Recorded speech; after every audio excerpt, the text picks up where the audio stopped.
சமீபத்திய செய்தி. ராகுல் காந்தி காங்கிரஸினுடைய அறிவிக்கப்படாத தலைமை, அதாவது காங்கிரஸ் தலைவர்னு மல்லிகார்ஜுன கார்கே இருந்தாலும் இவர் சொல்கிறத நடக்குங்கிறது அந்த குடும்பம், நேருவினுடைய வாரிசுகள், இந்திரா காந்தியினுடைய வாரிசுகள். அந்த மாதிரி நேரு வாரிசுகளில் ராஜீவ்காந்தி நான் ஒரு வித்தியாசமாக எடுக்கிறேன். நாட்டு நலனுக்காக அவர் நிறைய நல்ல காரியங்கள் செய்தார் என்பது என் கருத்து.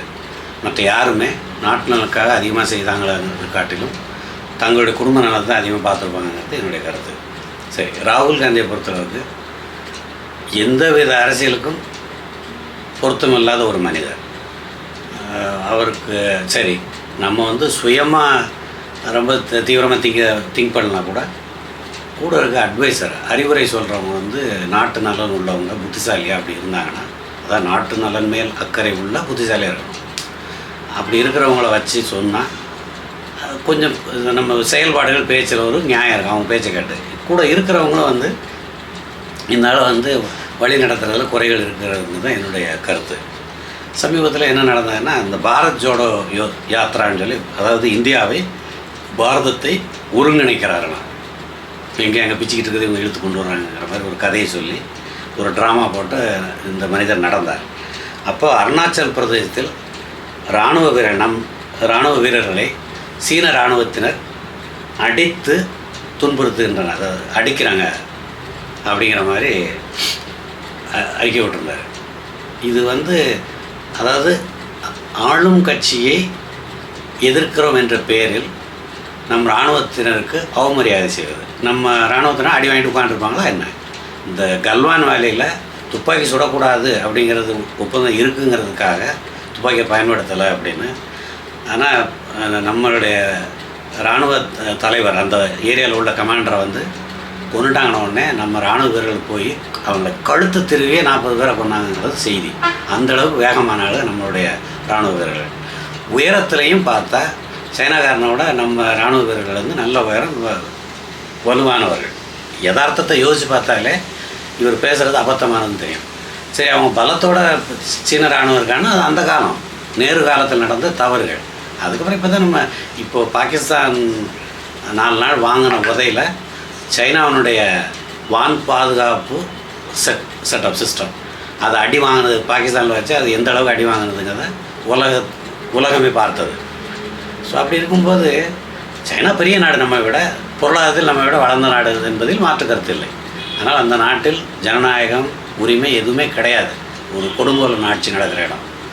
நமக்கு விரோதி, இந்தியாவுக்கு விரோதி, இந்தியாவின் மேல் பொறாமை கொண்ட நாடு, இந்தியாவின் மேல் காழ்ப்புணர்வு, இந்தியா வளரக்கூடாது என்ற எண்ணம் கொண்ட நாடு அது. நாம் செய்யும் தவறு இந்த அரசும் சேர்ந்தே அவர்களிடம் வியாபார ரீதியாக அதிகமாக உறவு வைத்துக் கொள்வது என்பது நம் நாட்டில் செய்யும் தவறு. அதை இந்த பிஜேபி அரசும் செய்து கொண்டிருக்கிறது.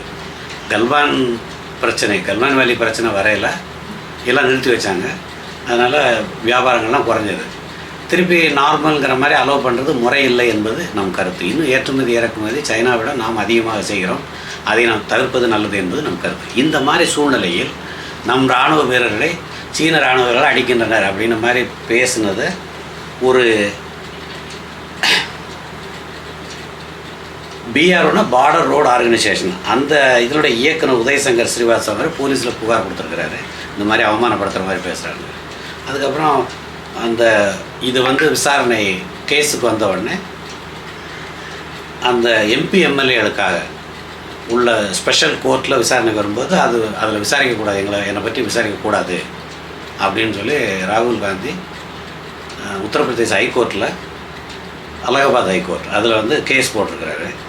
அந்த கேஸை விசாரித்த நீதிபதி இராணுவ வீரர்களை நீ எப்படி பேசலாம்னு சொல்லி கிளின்னு கிழிச்சிட்டு, இந்த விசாரணைக்கு நீ ஒத்துழைப்பு கொடுத்து ஆகணும், கோர்ட்டு விசாரணையை நீ எதிர்கொண்டு தான் ஆகணுங்கிற மாதிரி பேசிட்டு, பேச்சு சுதந்திரம் லிமிட்டேஷன் இல்லாமல் கிடையாது.